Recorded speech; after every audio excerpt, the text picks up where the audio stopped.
دیکھیے، کیسے پتہ چلے کہ میرا رب مجھ سے راضی ہے یا میرا رب مجھ سے ناراض ہے؟ تو اللہ رب العزت نے ایک پیمانہ دیا ہے۔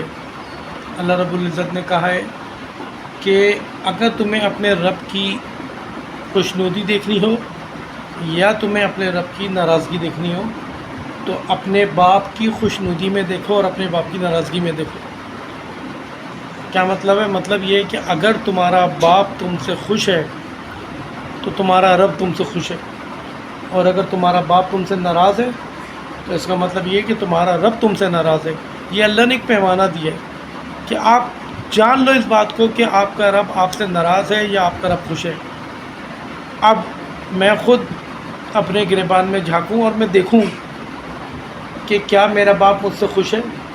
اگر میرا باپ مجھ سے خوش ہے تو میرا رب مجھ سے خوش ہے، لیکن اگر میرا باپ مجھ سے ناراض ہے تو حدیث مبارکہ میں آتا ہے کہ اللہ کی ناراضگی باپ کی ناراضگی میں، اگر باپ ناراض ہے تو میرا رب ناراض ہے، اور جب میرا رب ناراض ہے تو پھر تو دنیا کی حکومتیں مل جائیں، دولتیں مل جائیں، کچھ بھی حاصل نہیں ہے۔ دیکھیے، یہ پیمانہ جو ہے نا دنیاوی چیزوں سے دیکھا نہیں جاتا۔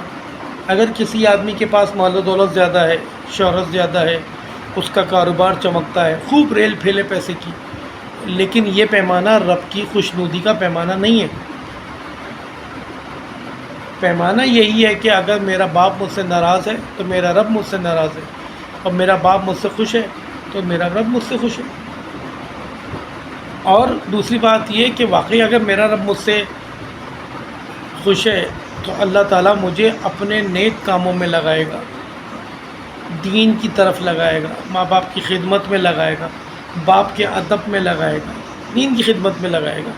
لیکن اگر میرا رب مجھ سے ناراض ہے تو میرا رب روزی نہیں چھینتا، میرا رب جو ہے وہ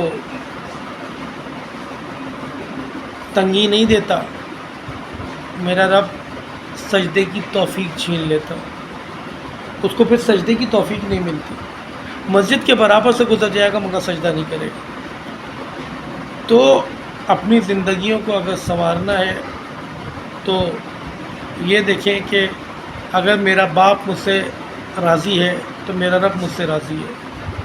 باپ کی قدر کریں۔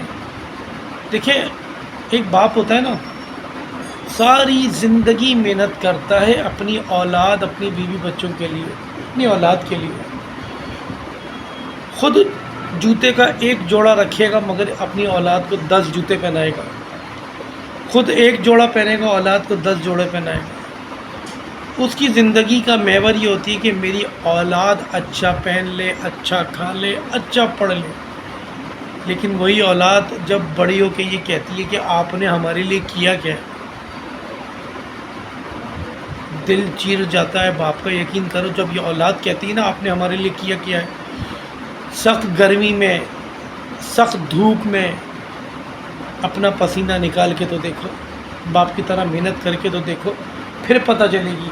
لیکن یہ پیمانہ پتہ کب چلتا ہے؟ جب میں خود باپ بنتا ہوں، جب پتہ چلتا ہے کہ میرے ماں باپ نے مجھے کیسے پالا ہے۔ تو اپنے باپ کی قدر کریں، اور ایسی قدر کریں، ایسی قدر کریں اور ایسی تعظیم کریں کہ باپ اگر کمرے میں بھی آئے تو آپ اس کے ادب میں کھڑے ہو جائیں۔ ایسی تعظیم کریں اپنے باپ کی۔